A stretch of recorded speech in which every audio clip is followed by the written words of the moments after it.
लीजिए सुनिए, सूर्यकांत त्रिपाठी निराला की लिखी कहानी सुकुल की बीवी, मेरी यानी समीर गोस्वामी की आवाज में। बहुत दिनों की बात है। तब मैं लगातार साहित्य समुद्र मंथन कर रहा था, पर निकल रहा था केवल गरल। पान करने वाले अकेले मतवाला संपादक महादेव बाबू शीघ्र रत्न और रंभा के निकलने की आशा से अविराम मुझे मथते जाने की सलाह दे रहे थे। यद्यपि विष की ज्वाला महादेव बाबू की अपेक्षा मुझे ही अधिक जला रही थी, फिर भी मुझे एक आश्वासन था कि महादेव बाबू को मेरी शक्ति पर मुझसे भी अधिक विश्वास है। इसी पर वेदांत विषयक नीरस एक सांप्रदायिक पत्र का संपादन भार छोड़कर मनसा वाचा कर्मणा सरस कविता कुमारी की उपासना में लगा। इस चिरंतन चिंतन का कुछ ही महीने में फल प्रत्यक्ष हुआ। साहित्य सम्राट गोस्वामी तुलसीदास जी की मदन दहन समय वाली दर्शन सत्य उक्ति हेच मालूम दी, क्योंकि गोस्वामी जी ने उस समय दो ही दंड के लिए कहा है, अबला बिलो कहीं पुरुषमय अरु पुरुष सब अबलामयम। पर मैं घोर सुषुप्ति के समय को छोड़कर बाकी स्वप्न और जागृत के समस्त दंड ब्रह्मांड को अबलामय देखता था। इसी समय दरबान से मेरा नाम लेकर किसी ने पूछा, है? मैंने जैसे वीणा झंकार सुनी, सारी देह पुलकित हो गई, जैसे प्रसन्न होकर पीयूष वर्षी कंठ से साक्षात कविता कुमारी ने पुकारा हो, बड़े अपनाव से मेरा नाम लेकर।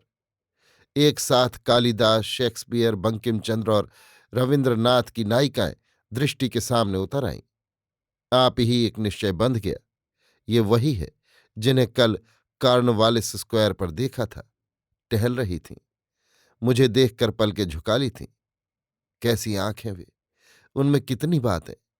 मेरे दिल के साफ आईने में उनकी सच्ची तस्वीर उतर आई थी, और मैं भी वायु वेग से उनकी बगल से निकलता हुआ उन्हें समझा आया था कि मैं एक अत्यंत सुशील, सभ्य, शिक्षित और सचरित्र युवक हूं।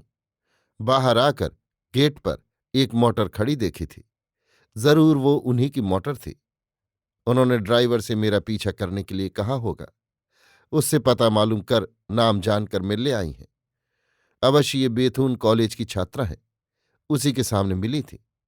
कविता से प्रेम होगा, मेरे छंद की स्वच्छंदता कुछ आई होगी इनकी समझ में, तभी बाकी समझने के लिए आई है। उठकर जाना अपमानजनक जान पड़ा। वहीं से दरबान को ले आने की आज्ञा दी। अपना नंगा बदन याद आया। ढकता कोई कपड़ा न था।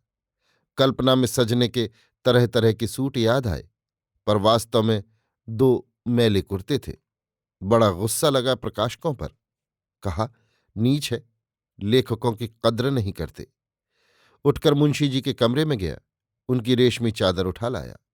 कायदे से गले में डालकर देखा फबती है या नहीं। जीने से आहट नहीं मिल रही थी। देर तक कान लगाए बैठा रहा। बालों की याद आई, वो कस न गए हों। जल्द जल्द आईना उठाया, एक बार मुंह देखा, कई बार आंखें सामने रेल रेल कर, फिर शीशा बिस्तरे के नीचे दबा दिया। शाह की गेटिंग मेरिट सामने करके रख दी। डिक्शनरी की सहायता से पढ़ रहा था। डिक्शनरी किताबों के अंदर छिपा दी। फिर तनकर गंभीर मुद्रा से बैठा। आगंतुका को दूसरी मंजिल पर आना था। जीना गेट से दूर था, फिर भी देर हो रही थी। उठकर कुछ कदम बढ़ाकर देखा, मेरे बचपन के मित्र मिस्टर सुकुल आ रहे थे। बड़ा बुरा लगा। यद्यपि कई साल बाद मुलाकात थी। कृत्रिम हंसी से होंठ रंगकर उनका हाथ पकड़ा और लाकर उन्हें बिस्तरे पर बैठा ला। बैठने के साथ ही सुकुल ने कहा, श्रीमती जी आई हुई हैं। मेरी रूखी जमीन पर आषाढ़ का पहला दोंगरा गिरा। प्रसन्न होकर कहा, अकेली हैं, रास्ता नहीं जाना हुआ, तुम भी छोड़कर चले आए। बैठो तब तक, मैं ले वाला हूं। तुम लोग देवियों की इज्जत करना नहीं जानते। सुकुल मुस्कुराए। कहा, रास्ता न मालूम होने पर निकाल लेंगे, ग्रेजुएट है। ऑफिस में मतवाला की प्रतियां खरीद रही हैं, तुम्हारी कुछ रचनाएं पढ़कर खुश होकर। मैं चल न सका, गर्व को दबाकर बैठ गया। मन में सोचा, कवि की कल्पना झूठ नहीं होती। कहा भी है, जहां न जाए रवि वहां जाए कवि। कुछ देर चुपचाप गंभीर बैठा रहा, फिर पूछा, हिंदी काफी अच्छी होगी इनकी? हाँ, सुकुल ने विश्वास के स्वर से कहा। ग्रेजुएट हैं। बड़ी श्रद्धा हुई। ऐसी ग्रेजुएट देवियों से देश का उद्धार हो सकता है, सोचा। निश्चय किया, अच्छी चीज का पुरस्कार समय देता है। ऐसी देवी जी के दर्शनों की उतावली बढ़ चली, पर सभ्यता के विचार से बैठा रहा, ध्यान में उनकी अदृष्ट मूर्ति को भिन्न भिन्न प्रकार से देखता हुआ। एक बार होश में आया, सुकुल को धन्यवाद दिया। सुकुल का परिचय आवश्यक है। सुकुल मेरे स्कूल के दोस्त हैं, साथ पढ़े। उन लड़कों में थे जिनका ये सिद्धांत होता है कि सर कट जाए चोटी न कटे। मेरी समझ में सर और चोटी की तुलना नहीं आई। मैं सोचता था पूंछ कट जाने पर जंतु जीता है, पर जंतु कट जाने पर पूंछ नहीं जीती। पूंछ में फिर भी खाल है, खून है, हाड़ और मांस है, पर चोटी सिर्फ बालों की है। बालों के साथ कोई देहात्म बोध नहीं। सुकुल जैसे चोटी के एकांत उपासकों से चोटी की आध्यात्मिक व्याख्या कई बार सुनी थी, पर सग्रंथी बालों के बल्ब में आध्यात्मिक इलेक्ट्रिसिटी का प्रकाश न मुझे कभी देख पड़ा, न मेरी समझ में आया। फलतः सुकुल की और मेरी अलग अलग टोलियां हुईं। उनकी टोली में वे हिंदू लड़के थे जो अपने को धर्म की रक्षा के लिए आया हुआ समझते थे। मेरी में वे लड़के जो मित्र को धर्म से बड़ा मानते हैं। अतः हिंदू, मुसलमान, क्रिस्तान सभी हम लोगों के मैदान भी अलग अलग थे। सुकुल का खेल अलग होता था, मेरा अलग। कभी कभी मैं मित्रों के साथ सलाह करके सुकुल की हॉकी देखने जाता था और सहर्ष, सुविस्मय, साप्रशंस, साक्लैप और सानयन विस्तार देखता था। सुकुल की पार्टी की चोटियां स्टिक बनी हुई प्रतिपद गति की ताल ताल पर सर से हॉकी खेलती हैं। वली मोहम्मद कहता था, जब ये लोग हॉकी में नाचते हैं, बी चोटियां सर पर ठेका लगाती हैं। फिलिप कहता था, see the hunter of the East has caught the Hindu's forehead in a noose of hair. यानी देखो, पूरब के शिकारी ने हिंदुओं के सर को बालों के फंदे में फंसा लिया है। इस तरह शिखा विस्तार के साथ साथ सुकुल का शिक्षा विस्तार होता रहा। किसी से लड़ाई होने पर सुकुल चोटी की ग्रंथि खोलकर बालों को पकड़कर ऊपर उठाते हुए कहते थे, मैं चाणक्य के वंश का हूं। धीरे धीरे प्रवेशिका परीक्षा के दिन आए। सुकुल की आंखें रक्त मुकुल हो रही थी। एक लड़के ने कहा, सुकुल बहुत पढ़ता है। रात को खूंटी से बंधी हुई एक रस्सी से चोटी बांध देता है, ऊँघने लगता है तो झटका लगता है, जग कर फिर पढ़ने लगता है। चोटी की एक उपयोगिता मेरी समझ में आई। मैं कवि हो चला था, फलतः पढ़ने की आवश्यकता न थी। प्रकृति की शोभा देखता था। कभी कभी लड़कों को समझाता भी था कि इतनी बड़ी किताब सामने पड़ी है, लड़के पास होने के लिए सर के बल हो रहे हैं, वे उद्बिद्ध कोटि के हैं। लड़के आवाक दृष्टि से मुझे देखते रहते थे, मेरी बात का लोहा मानते हुए। पर मेरा भाव बहुत दिनों तक नहीं रहा। जब 8-10 रोज इम्तहान के रह गए, एक दिन जैसे नाड़ी छूटने लगी। ख्याल आते ही कि फेल हो जाऊंगा। प्रकृति में कहीं कविता न रह गई। संसार के प्रिय मुख विकृत हो गए। पिताजी की पवित्र मूर्ति प्रेत की जैसी भयंकर दिखी। माताजी की स्नेह की वर्षा में अविराम बिजली की कड़क सुनाई देने लगी। वंश मर्यादा की रक्षा के लिए विवाह बचपन में हो गया था। नवीन प्रिया की अभिन्नता की जगह बंकिम द्रगों का वैमनस्य हलाहल क्षिप्त होने लगा। पुरजनों के प्रगाढ़ परिचय के बदले प्राणों को पार कर जाने वाली अवज्ञा मिलने लगी। इस समय एक दिन देखा, सुकुल के शीर्ण मुख पर अध्यवसाय की प्रसन्नता झलक रही है। किताब उठाने पर और भय होता था, रख देने पर दूने दबाव से फेल हो जाने वाली चिंता। फलतः कल्पना में पृथ्वी अंतरिक्ष पार करने लगा। कल्पना की वैसी उड़ान आज तक नहीं उड़ा, वो मसाला ही नहीं मिला। अंत में निश्चय किया, प्रवेशिका के द्वार तक जाऊंगा, धक्का न मारूंगा, सब लड़के की तरह लौट आऊंगा। अस्तु सब के साथ गया, और लड़कों ने पूरी शक्ति लड़ाई थी, इसलिए परीक्षा फल के निकलने से पहले तरह तरह से हिसाब लगाकर अपने अपने नंबर निकालते थे। मैं निश्चिंत इसलिए निश्चिंत था, मैं जानता था कि गणित की नीरस कॉपी को पदमाकर के चुहचुहाते कवित्तों से मैंने सरस कर दिया है। फलतः परीक्षा समुद्र तट से लौटते वक्त दूसरे तो रिक्त हस्त लौटे। मैं 2 मुट्ठी बालू लेता आया। घर में पिता, माता, पत्नी, परिजन, पुरजन सबके लिए आवश्यकतानुसार उसका उपयोग किया। मेरे अविचल कंठ से ये सुनकर कि सूबे में पहला स्थान मेरा होगा, अगर ईमानदारी से पर्चे देखे गए, लोग विचलित हो उठे। पिताजी तो गर्व से गर्दन उठाए रहने लगे। पर ज्यों ज्यों फल के दिन निकट होते आए, मेरी आत्मा की वल्लरी सूखती गई। वो जगह मैंने नहीं रखी थी कि पिताजी 1 साल के लिए माफ कर देते। घर छोड़े बगैर निस्तार न देख पड़ा। एक दिन माताजी से मैंने कहा, जगतपुर के जमींदारों ने बारात में चलने के लिए बुलाया है, और ऐसा कहा है जैसे मेरे गए बगैर बारात की शोभा न बन पड़ती हो। जमींदारों के आमंत्रण से माताजी छलक उठी। पिताजी को पुकार कर कहा, सुनते हो, तुम्हारे सपूत जमींदारों के यहां उठने बैठने लगे हैं, बारात में चलने का न्योता है। पिताजी प्रसन्नता को दबाकर बोले, तो चला जाए, जो कहे कपड़े बनवा दो और खर्चा दे दो। एकांत में पत्नी जी मिली, बड़ी तत्परता से बोली, वहां नाच देखकर भूल न जाइएगा। राम भजो, मैंने कहा, क्वा सूर्य प्रभो वंशः, क्वा चाल्प विषया मति। मैं इसका मतलब भी समझूं। वो एक कदम आगे बढ़कर बोली, मन में निश्चय कर कि तुलना में मैंने उन्हें श्रेष्ठ बतलाया है। समझकर मैंने कहा, कहाँ तुम्हारी बांस सी कोमल दुबली देह से सूरज का प्रकाश, कहाँ वो जहर की भरी मोती रंडी। चलो, कहकर वो गर्व गुरु गमन से काम को चल दी। समय पर कपड़े बने और खर्चा भी मिला। पश्चात यथा समय जगतपुर के जमींदारों की बारात के लिए रवाना होकर कुछ दूर से राह काटकर ऐन गाड़ी के वक्त में स्टेशन पहुंचा। वहां से ससुराल का टिकट लिया। रास्ते भर में खासी मुहर्रमी सूरत बना ली। ससुराल वाले लोग देखते ही दंग रह गए। ससुर जी, सासू जी और लोग घेर कर कुशल पूछने लगे। मैंने बड़ी उखड़ी आवाज में कहा, गांव में एक खेत के मामले में फौजदारी हो गई है। दुश्मनों के कई घायल हुए हैं, इसलिए पिताजी की गिरफ्तारी हो गई है। गिरफ्तार होते वक्त उन्होंने कहा है, अपने ससुर जी से विवाह के करार वाले बाकी 300 रुपये लेकर दूसरे दिन जिले में आकर जमानत से छुड़ा लेना। ससुर जी सन्न हो गए, सासू जी रोने लगीं, और लोगों को काठ मार गया। ससुर जी के पास रुपए नहीं थे, पर सासू जी घबराई कि ऐसे मौके पर मदद न की जाएगी तो त्रिपाठी जी कैद से छूटकर अपने लड़के की दूसरी शादी कर लेंगे। इस विचार से नथ, करधनी, पायजेब आदि कुछ गहने रेहन कर 150 रुपये मुझे देती हुई बोली, बच्चा, इससे ज्यादा नहीं हो सका। हम तो तुम्हारी सदा के ऋणी हैं, फिर धीरे धीरे पूरा कर देंगे। त्रिपाठी जी से हाथ जोड़कर हमारी प्रार्थना है। मैंने उन्हें सांत्वना दी कि बाकी रुपए लेने में उनके घर कभी ना आऊंगा।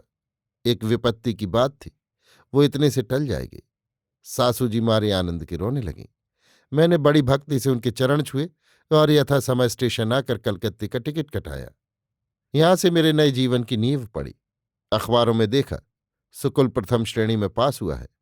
4 साल बाद वो बीए हुआ, एमए हुआ। मैं मालूम करता रहा, अच्छी जगह पाई। अब परीक्षा समाप्त कर परीक्षक है।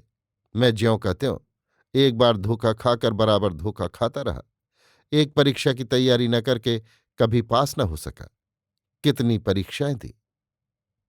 तब से ये आज सुकुल से मेरी मुलाकात है। एक बार सारा इतिहास मेरे मस्तिष्क में चक्कर लगा गया। अब वो पिताजी नहीं, माताजी नहीं, पत्नी नहीं, केवल मैं हूं, और परीक्षा भूमि, सामने प्रश्नों की अगणित तरंगमाला। मैं विचार में था, जब आंख खुली, साकार सुघरता मेरे सामने थी, अविचल दृष्टि से मुझे देखती हुई। अंजलि बांधकर नमस्कार किया। ललित अंग्रेजी से संवर्धित करते हुए, good morning poet of vers libre. मैं उठा, नमस्कार कर सुकुल के नजदीक वाली कुर्सी पर बैठने के लिए बड़े अदब से हाथ बढ़ाकर बताया। वो खड़ी थीं, लहराती हुई मंद गति से चलीं। बैठकर मुझे देखकर मुस्कुराती हुई बोली, आप खूब लिखते हैं। प्यासा मृगमरीचिका के सरोवर का व्यंग नहीं समझता। मुझे ये पहली तारीफ मिली थी। इच्छा हुई जाऊं, महादेव बाबू को भी बुला लाऊं, कहूं कि अब अमृत निकलने लगा है, चुल्लू बांध कर चलिए। लेकिन अभी उतने अमृत से मुझे ही अघाव न हुआ था। बैठा हुआ एकांत भक्त की दृष्टि से देखता रहा। रक्त अधरों के करारों से अमृत का निर्झर बहा। वो बोली, सुकुल आपकी कविता नहीं समझते, मैं समझाती हूं। सुकुल ना रह सके। कहा, ऐसा समझना वास्तव में कहीं नहीं देखा। असर भी क्या, चाहे कुछ न समझिए, पर सुनने से जी नहीं उबता। एमए क्लास तक किसी प्रोफेसर के लेक्चर में ये असर न था। हाँ हाँ जनाब। देवी जी मेरू मूल सीधा करके बोली। ये एमए क्लास से आगे की पढ़ाई है। जब पास करके आए थे, हाथ भर की चोटी थी, समझ में एक वैसी ही मेख। सुकुल की चोटी मेरी निगाह में सुकुल से अधिक परिचित थी, पर उनके आने पर मैंने उन्हें ही देखा था।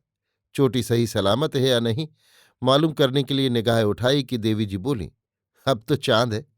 सुकुल को सुकुल बनाते। सच कहती हूं, मुझे बड़ी मेहनत उठानी पड़ी है। उन्हें धन्यवाद दूं, हिम्मत बांध रहा था कि बोली, मैं स्वयं सुकुल की सहधर्मिणी नहीं।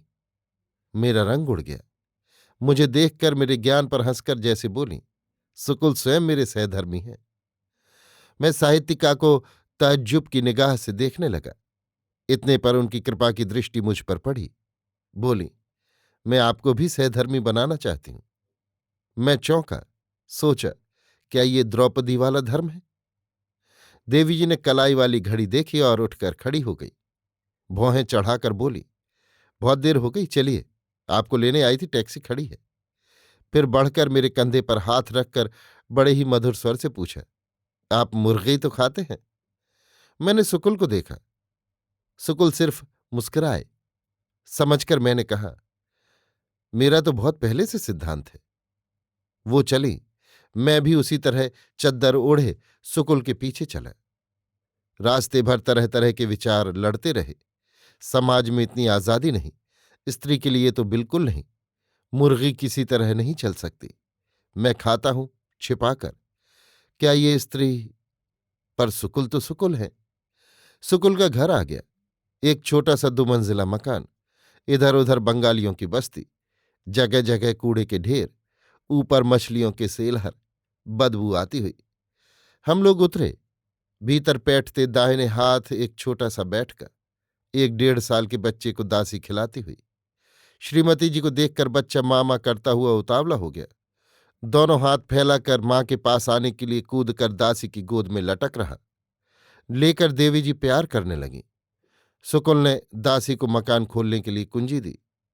एक सहृदय बात कहना चाहिए, सोचकर मैंने कहा, भूखा है, शायद दूध पीना चाहता है। देवी जी ने षोड़शी के कटाक्ष से देखा।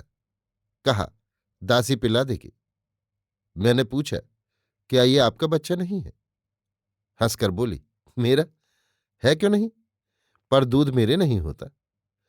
मैंने निश्चय किया, शिक्षित महिला है, यौवन है, अभी मातृभाव नहीं आया, इसीलिए दूध नहीं होता। मन में विधाता को धन्यवाद देता रहा।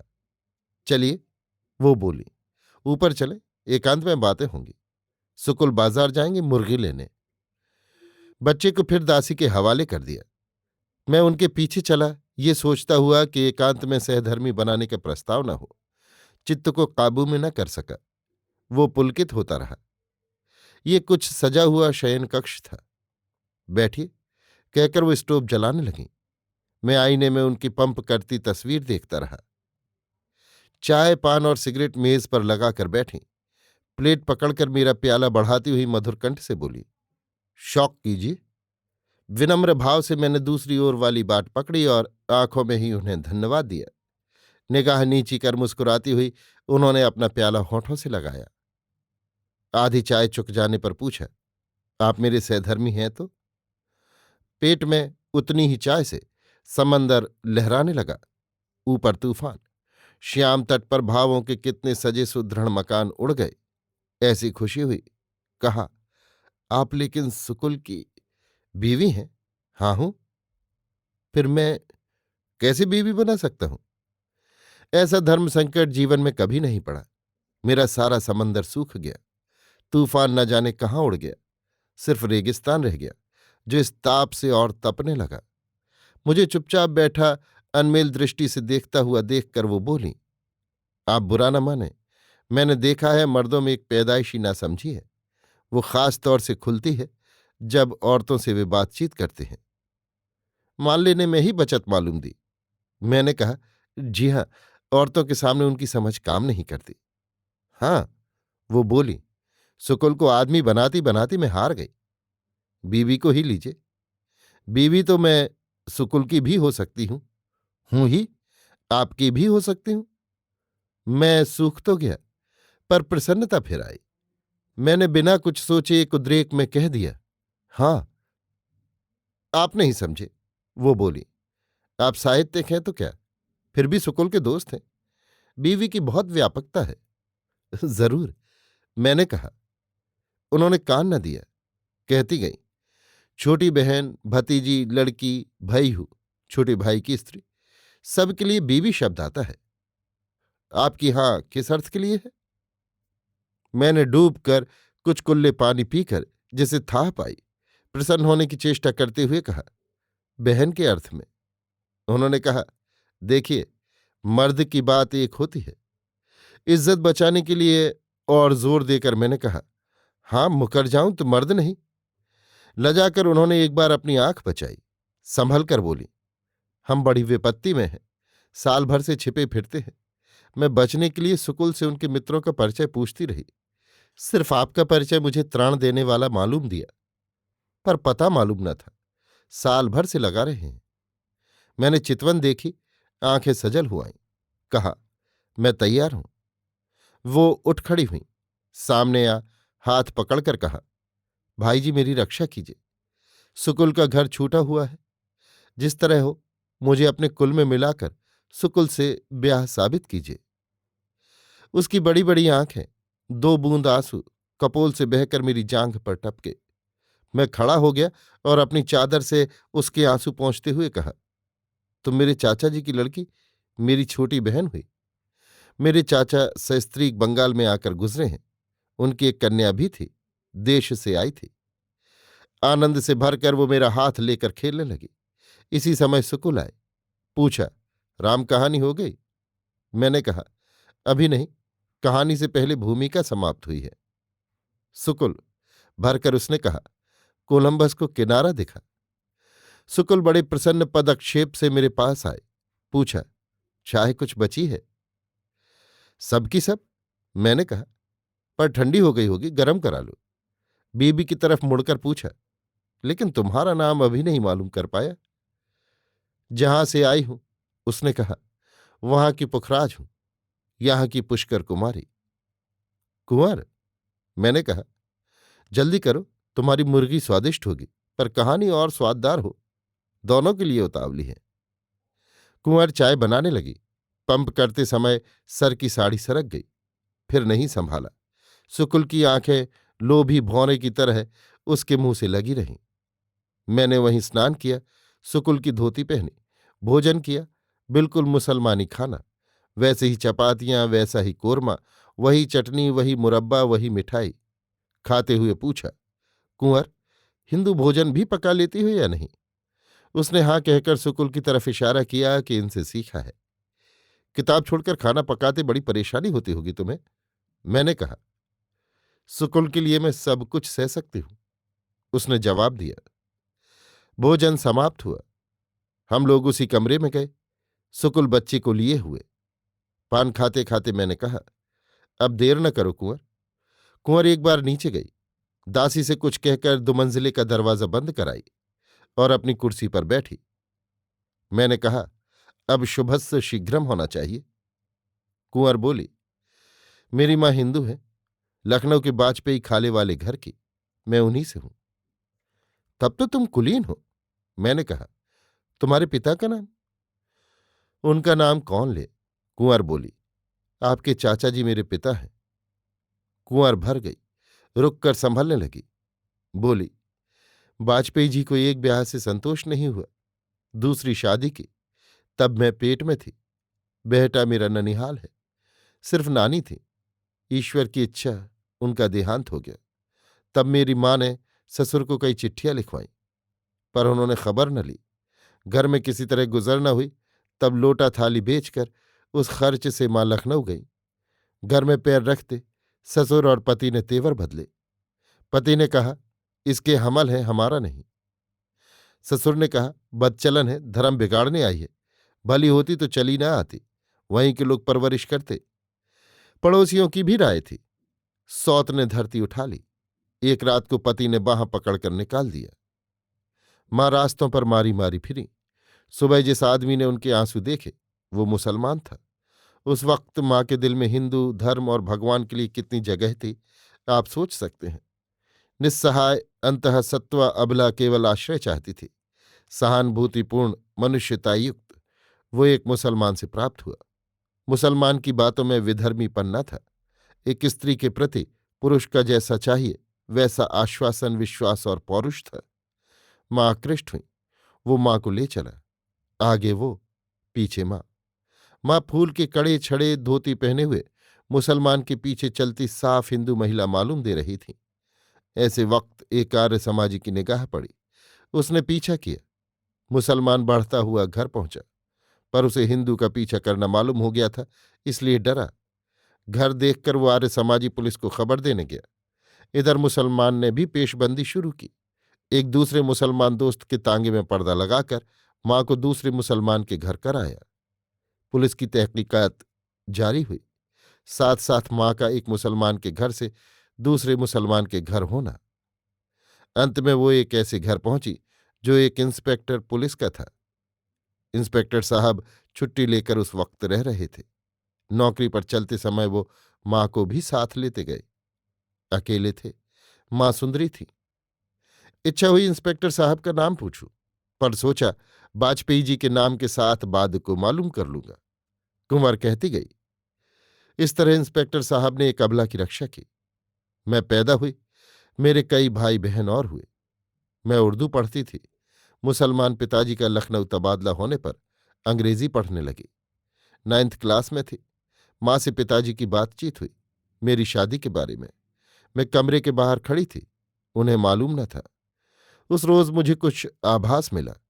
पहले माँ को नाराज होने पर जिन शब्दों में अभिहित करते थे उनकी सच्चाई समझी। मेरी आंख खुली। बड़ी लज्जा लगी।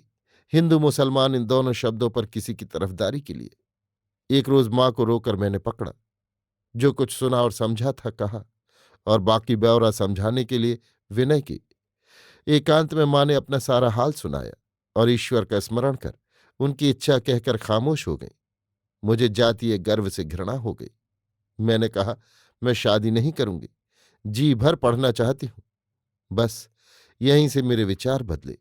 मैट्रिकुलेशन पढ़कर मैं आईटी कॉलेज गई और दूसरे विषयों के साथ हिंदी ली। एफए पास हो बीए में गई। आखिरी साल सुकुल को देखा।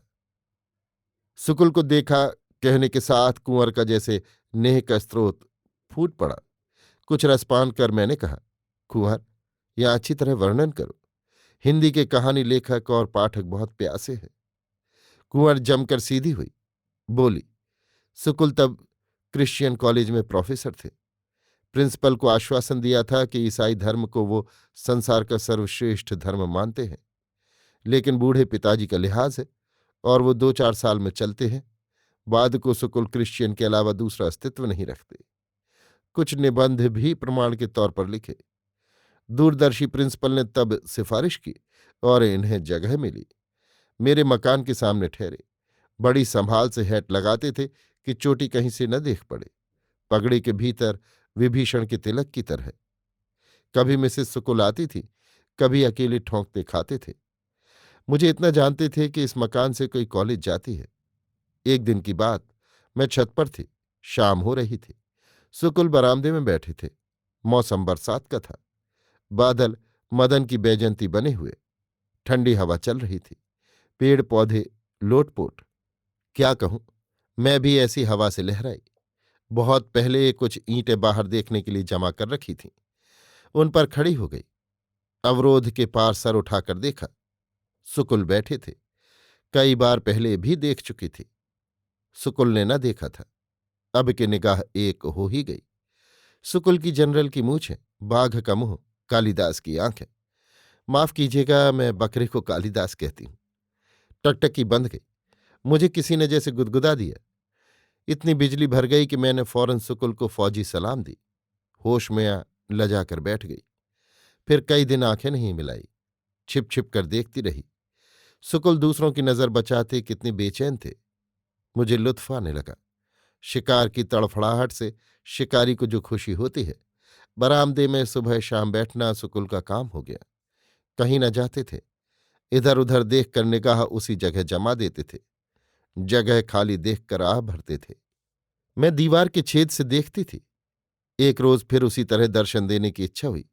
ईंटें बिखेर देती थी, इकट्ठा की, खड़ी हुई। सूरज मुंह के सामने था। सुकुल ने देखते ही हाथ जोड़कर प्रणाम किया। मैं कागज का एक टुकड़ा ले गई थी। उसकी गोली बनाकर उसे नीचे डाल दिया। उस पर सुकुल की जैसी निगाह थी वैसी नादिर शाह की कोहनूर पर न रही होगी, न अंग्रेजों की अवध पर। मारे आकर्षण के मुझसे न रहा गया। पूछा, क्या लिखा था? कुछ नहीं, कुंवर बोली। वो कोहनूर की ही तरह सफेद था। सुकुल ने उसे उठाकर बड़े चाव से खोला, और यद्यपि उसमें कुछ न लिखा था, फिर भी कुछ लिखा होता तो सुकुल को इतनी सरसता न मिली होती। उस शून्य पृष्ठ पर विश्व की समस्त प्रेमिकाओं की कविता लिखी थी। सुकुल उसे लेकर बरामदे में आए और मुझे दिखाकर हृदय से लगा लिया। मैं मुस्कुराकर विदा हुई। इस खाली के बाद भरी दागने लगी। रोज एक गोली चलाती थी। बिहारी देव, पद्माकर, मतीराम आदि के दोहे और कवित्त लिख लिख कर। अंत में सुकुल का किला तोड़ लिया। एक दिन एक गोली में दाग कर कि मैं तुम्हारे घर आऊंगी, रात भर दरवाजा खुला रखना। गई और अपने किले पर अधिकार कर समझा दिया कि इम्तिहान के बाद स्थायी रूप से यहां आकर निवास करूंगी। सुकुल अपनी भूलों का बयान करते रहे, कब क्या करते क्या हो गया, पर मैंने कोई भूल की ही नहीं थी। मिसेस सुकुल से शादी करके सुकुल के पिताजी ने और सुकुल ने, मुमकिन है, भूल की हो। मैंने ये जरूर सोचा कि मेरे कारण सुकुल की मुसीबतें बढ़ सकती हैं, पर साथ ही ये ख्याल आया कि कोई पहलू उठाइए, सामने मुसीबत है, अब कदम पीछे नहीं पड़ सकता। जहां सुकुल हर चाल पर चूकते थे वहां मैंने पहले ही मात दी। इम्तिहान में बैठी और सुकुल के घर आकर मालूम किया, पास हुई और राय बहादुर बन्नूलाल हिंदी मेडल पाया, और फिर डिग्री लेने नहीं गई। इम्तिहान के बाद जब एक रात को हमेशा के लिए सुकुल के घर आकर बैठी, बड़ा तहलका मचा। कुछ ढूंढ तलाश के बाद जब मैं नहीं मिली, निश्चय हुआ कि मेरी मर्जी से किसी ने मुझे भगाया। सुकुल पर शक हुआ। थाने में रिपोर्ट हुई। सुकुल मुझे कहाँ रखे, घबराए। दीवार से बनी एक अलमारी थी। अलमारी के नीचे एक तहखाना छोटा सा था। मैं अब जैसी हूं तब इससे और दुबली थी। जगन्नाथ जी में कुछ महीने हुए, कलयुग की मूर्ति देखी। कंधे पर बीवी को बिठा ले मियाँ लड़के की उंगली पकड़े बाप को धत्कार रहे हैं। मेरी इच्छा हुई सुकुल कलयुग बने। सुकुल को कई दफे कलयुग बना चुकी हूं। धत्कारने के लिए कहती थी, सामने समझो हिंदूपन रूपी तुम्हारा बाप है। सुकुल धत्कारते थे। गरज ये कि उस तहखाने में मैं आसानी से आ जा सकती थी। सुकुल से मैंने कहा, ऊपर कुछ कपड़े डाल दो, सांस लेने की जगह मैं कर लूंगी। अलमारी के ऊपर वाले ताकों में चीजें पहले से रखी थीं। बाहर से अलमारी बंद करके ताला लगवा देती थी। इस तरह 2-2, 3-3, 4-4 घंटे दम साधने लगी। जब सुकुल कॉलेज जाते थे तब बाहर से ताला बंद कर लेते थे। जब लौटते थे तब बाहर दरवाजा बंद कर लेते थे। कोई पुकारता था तो मैं तहखाने में जाती थी। अलमारी का ताला बंद करके सुकुल बाहर निकलते थे। तीसरे दिन सही सही पुलिस आ गई। सुकुल उसी तरह बाहर निकले। प्रभात काल था, बल्कि उषा काल। दारोगा मुसलमान डटकर तलाशी लेने लगा। अलमारी के पास आकर खड़ा हुआ। मैं समझ गई ये सांस की आहट ले रहा है। मैं मुंह से सांस लेने लगी। फिर अलमारी नहीं खुलवाई, दराज से देख दाख कर चला गया। सुकुल उसे विदा कर उसी तरह भीतर आए। मुझे निकाला। मैं खिलखिलाकर हंसी। फिर सुकुल से जल्द मकान बदलने के लिए कहा। तलाशी की खबर चारों तरफ फैली। सुकुल के गांव भी पहुंची। अब तक सुकुल ने भी तलाशी का हाल लिखा, पर मकान बदल कर। ये मकान बड़ा था। बगल बगल 2 आंगन थे। मेरा ख्याल रखकर लिया गया था। चिट्ठी पास सुकुल के भाई मिसेस सुकुल को लेकर आए। हम पहले से सतर्क थे। बड़े मकान में सुकुल रहने लगे। मैं अपना गुप्त जीवन व्यतीत करती रही। मुझे कोई कष्ट न था, पर सुकुल की ड्यूटी बढ़ गई।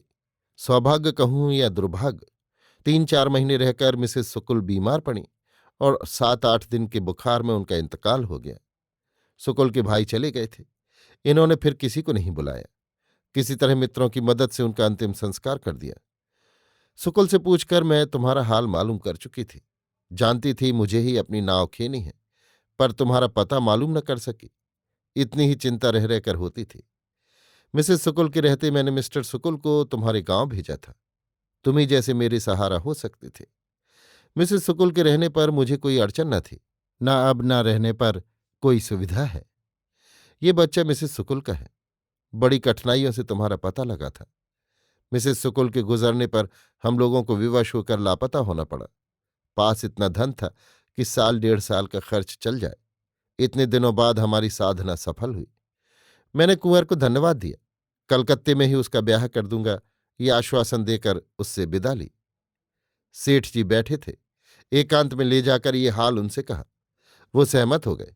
कहा, मगर मुंशी जी से न कहिएगा, उनके पेट में बात नहीं रहती। शुभ मुहूर्त में विवाह की तैयारियां होने लगीं। एक दिन आमंत्रित हिंदी भाषी विभिन्न प्रांतों के साहित्यिकों की उपस्थिति में सुकुल के साथ श्री पुष्कर कुमारी का ब्याह कर दिया। प्रीतभोज में अनेक कनवजिये सम्मिलित थे।